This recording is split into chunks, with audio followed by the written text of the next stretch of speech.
दान का नाम जैसे लोग सुनते हैं ना घबराने लगते हैं और सोचने लगते हैं पंडित जी लोग दान की चर्चा कर रहे हैं।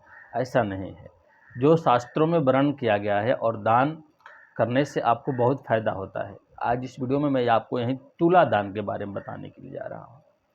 तुला दान हर मनुष्य को, हर मानव को अपने जीवन में करना चाहिए। अगर आप इस धराधाम पर हैं और सकुशल और सब तरह से आपका मंगल चल रहा है तो आपको तुला दान करना चाहिए। और भी सुंदर और योगमयी और अपने जीवन में उन्नति, प्रगति, तरक्की के लिए व्यक्ति को तुला दान करना चाहिए। ऐसे शास्त्रों में कहा गया है तुला दान करने से व्यक्ति की आयु, यश की वृद्धि होती है, इसलिए तुला दान करना चाहिए। अब तुला दान में होता है स्वर्ण दान। वो तो अब राजा वाला युग तो है नहीं, यहाँ सोना तो उतना किसी के पास है नहीं कि उतना करेगा, चांदी तो है नहीं उतना काम करेगा। तो यहाँ मैं आपको बता रहा हूँ तुला दान में आप अन्न का भी दान कर सकते हैं। अन्न का तुला दान क्या कि एक तरफ हम तराजू पर बैठ जाए, किसी भी तराजू पर हम बैठ जाए, जितना हमारा वजन है उतना वजन का हम अन्न दान करें। मंदिरों में करें, गरीबों के यहाँ करें, ब्राह्मणों को करें या किसी ज़रूरतमंद को उतना अन्न दान हमें कर देना चाहिए। ठीक है। कोई मान लीजिए आपके ग्रह दशा भी सही नहीं चल रहा हो, बार बार आपकी तरक्की रुक जा रहा हो, प्रगति रुक जा रहा हो, कोई दुश्मन आपका पीछा कर रहा हो, उस स्थिति में व्यक्ति को फल और कोयला अपने बराबर का दान करना चाहिए। फल और कोयला, कोयला भी कर सकते हैं, फल भी कर सकते हैं।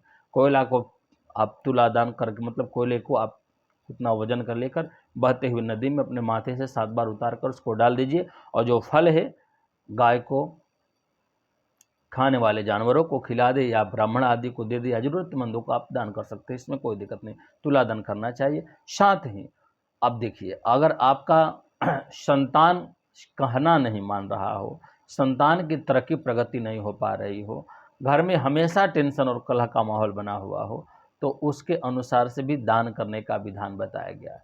तो जो अन्य दान, स्वर्ण दान आदि जो हम बताए, कोयले का दान, फल का दान, तो उसके साथ साथ वस्त्र दान का भी विधान है। तो आप अपने एक तरफ अपना वजन का वस्त्र तो दान नहीं कर सकते हैं, लेकिन कंबल तो दान कर सकते हैं, तो कंबल दान कर सकते हैं। 2-4 ज़रूरतमंदों को आप हो सके तो वस्त्रों का भी आप दान कर सकते हैं, जो ज़रूरतमंद हो। मैं ये नहीं कर रहा हूँ कि मुझे ही देना है, जिस तरह का ज़रूरत आपको लोग दिखाई दे, अगर सामर्थ्यवान आप हैं तो कर सकते हैं। अगर आप उतने सामर्थ्यवान नहीं है तो उसका दशांश दान भी आपको करना चाहिए। जैसे आपका 70 किलो वजन है तो कम से कम 7.5 किलो आपको जरूर दान करना चाहिए।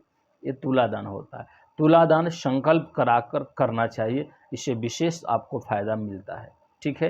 ये बहुत तुला दान का महत्व शास्त्रों में बताया गया। साथ ही एक चीज़ और मैं आपको बता दे रहा हूँ, आप किसी भी मंदिर में जाइए, किसी भी स्थान पर जाइए, पवित्र जगहों पर जाइए, तो निसंकोच भाव से आप वहाँ कुछ न कुछ दान कीजिए। दान करने से मैंने आपको बताया आयु, यश की वृद्धि होती है, आपके परिवार की उन्नति और प्रगति होती है, इसलिए दान करना चाहिए। बहुत बहुत धन्यवाद। किसी अन्य जानकारी के लिए डिस्क्रिप्शन बॉक्स में मेरा नंबर दिया गया, आप मुझसे संपर्क कर सकते हैं।